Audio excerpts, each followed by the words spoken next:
If you love jazz, but you're looking for something fresh and different to listen to, this video is going to offer you 10 hidden gems to help get you out of that rut. What's up, guys? This is Jason. This channel is for vinyl lovers who want to find new vinyl to listen to, purchase, or avoid. I focus on vinyl, but everyone is welcome. Okay, let's jump right in. First up, we got Elvin Jones and Richard Davis. This is Heavy Sounds. This was released in 1968 on the Impulse label. This is a 1979 Japanese pressing. This is a super bluesy record. I mean, it's a jazz record, but it's very bluesy. Frank Foster plays tenor, and he is super smooth on this. Billy Green brings his blues chops to this session on piano. Elvin Jones even plays guitar on one tune, on the track called Elvin's Guitar Blues. All the musicians here are in peak form. This is just a fantastic late 60s jazz record with tons of variety, swing, drama, that really feels like it was recorded in a cozy New York City jazz club. I highly recommend Heavy Sounds. All right, next up, we got a little Mal Waldron. This is Mal 1. This record was originally released in 1957 on the Prestige label. This is a 1976 Japanese pressing. Mal Waldron is someone that I first heard through Eric Dolphy. I would have first heard him on Dolphy's At the 5 Spot records. If you haven't heard those sessions, you got to check them out. So far, everything I've heard from Waldron has really impressed me. This record features Gigi Grice on alto and Idris Soliman on trumpet. I'm sure I butchered that. I'm sorry, Idris. And Soliman and Gigi Grice trade licks on this record, and it's reminiscent of Bird and Diz. Although, let's be honest, nobody is Bird and Diz. I'm just saying that there is some really nice horn exchange going on this record. The piano solos are distinctly Waldron. He has a really unique sound that is all his own. Mal 1 is a really nice mid-50s bop release, and you should check it out. All right, we're back with Gigi Grice. This is the Gigi Grice Quartet. This record is probably more popularly known as Nika's Tempo. This record has a few different covers to it. I thought this one was really cool. This one is on the Signal label. Again, a Japanese pressing.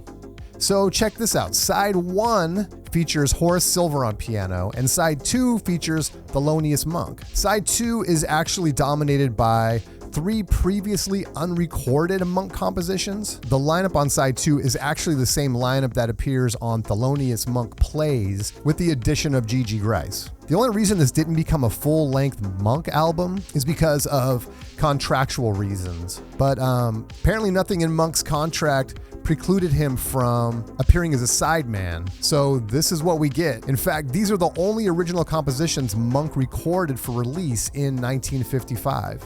And they are super fun to listen to. This is a high quality recording that sounds great with all the musicians on point. The Monk tunes are really cool, and Grice's playing is also in top form. This is a great session. I highly recommend it in any of its versions. All right, this is one I had my eyes on for a long time, and I finally snagged one. This is Thad Jones's Mad Thad. This record's in mono. This was originally released in 1957. This is 1972 Japanese release again. This is on the Jazz Historical Recordings label. And right from the jump with Jumpin' for Jane, you know this is going to be a great musical experience in the hard bop tradition. In fact, to me, this whole session feels like kind of an old school recording. I think Frank West must have borrowed Charlie Parker's sax for this session. He just flies on these tunes. If you didn't know better, you'd think you were listening to Bud Powell, Charlie Parker, Dizzy Gillespie. And that's not to say that this is an attempt to be a facsimile of that lineup. It's definitely its own thing for sure, but it's just that good. If this was a Blue Note, I feel like you'd hear a lot more about this record. Okay, this is the George Shearing Quintet, Midnight on Cloud 69.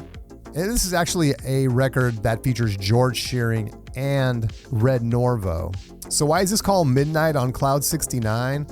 It was probably released in 1969, right? Nope. Midnight on Cloud 69 was originally released in 1956. This is a 1956 US release on the Savoy label.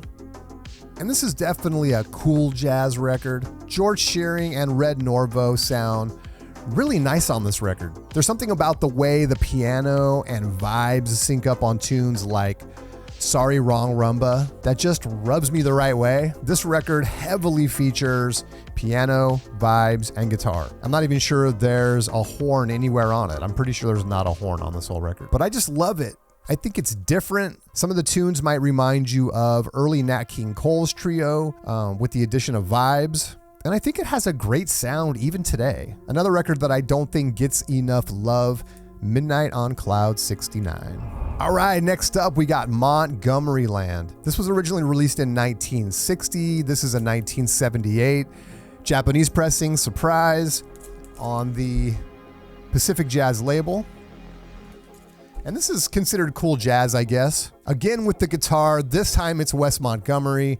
This is a really swinging record with an incredible rhythm section, including Tony Basie and Louis Hayes on drums, Buddy Montgomery on piano, and Monk Montgomery on the electric bass. Pony Poindexter and Harold Land sound excellent on alto and tenor. Buddy Montgomery takes some really nice piano solos on this record. The music is super tight. It's just a fun swinging bop session. These guys play very well together. Definitely feels like a Wes Montgomery record, but everyone sounds so good and tend to get equal time to do their thing. And I just can't recommend Montgomery Land enough.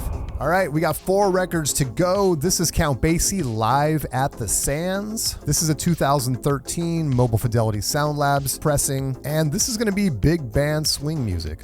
This is subtitled Before Frank, Frank being Frank Sinatra. And Basie and Sinatra had a residency at the Sands Hotel during early 1966 where they played, I think, 3 shows together. And in fact, the music from those shows appeared on this record, which is Sinatra at the Sands, a classic in its own right. But the band would play a short opening session prior to the main event with Sinatra, and this is sort of one long set created from those recordings. Mobile Fidelity did a fantastic job on this record. Basie has a ton of live recordings on vinyl, and this is probably my favorite one. The way this is mastered, you literally feel like you are in the band, and in my opinion, just an absolute must-have. All right, we got Dexter Gordon here. This is One Flight Up. So I think this will be a hidden gem for some people. This was originally released in 1965. This is a 2015 US pressing, and this record is hard bop. You get this record for the 18-minute side 1 tune Tanya, or get it because Dexter is at the peak of his powers on this record. Get it because Donald Byrd supports the record on trumpet. There's any number of reasons to snag this record. Sonically, it sounds amazing. This is another cool hard bop session. I keep saying like cool bop, cool hard bop, and I guess it has a lot to do with tempo. There's a lot of records that I think are classified as hard bop. I don't really see them as hard bop, but it's also not cool jazz like with Miles Davis. So I'm calling it cool hard bop. I really appreciate the longer tunes on this record, and everyone really makes great use of the extra time. Highly, highly recommended. One Flight Up, Dexter Gordon. All right, we're down to the last 2. This is Roy Haynes Quartet, Out of the Afternoon. This was originally released on Impulse in 1962. This is a 1982 UK pressing. This record features Henry Grimes on bass, Roy Haynes on drums, Tommy Flanagan on piano, and Roland Kirk on sax and flute. I'm going to say it again. Out of the Afternoon is a cool hard bop record with some killer instrumentation on it. It's a small band that sounds like a big band. There's definitely some magic going on here with some really heavy reverb on the horns that just give it a big sound. I love the groove of this record. It has an early 60s small jazz club vibe. Tommy Flanagan's piano is exceptional and feels like an anchor for the rest of the band. This whole record is a treat from start to finish.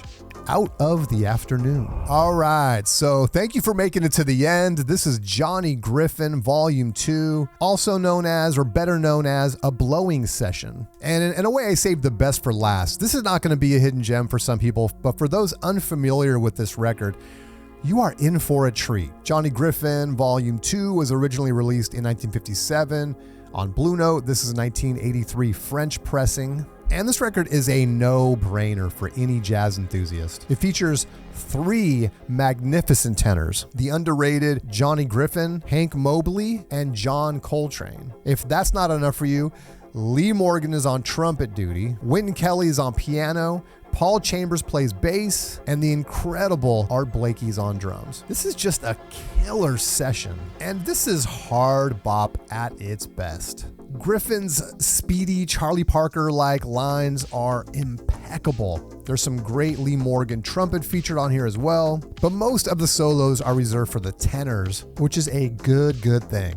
And as you would imagine, the rhythm section is just as tight as can be. A blowing session, volume 2, whatever you want to call it, this is required listening for any jazz enthusiast. All right, so what did you think of this list? What would you have added? Let us know in the comment section below. If you enjoyed this content, please consider liking and subscribing. Thanks for watching the video, and I will see you next time.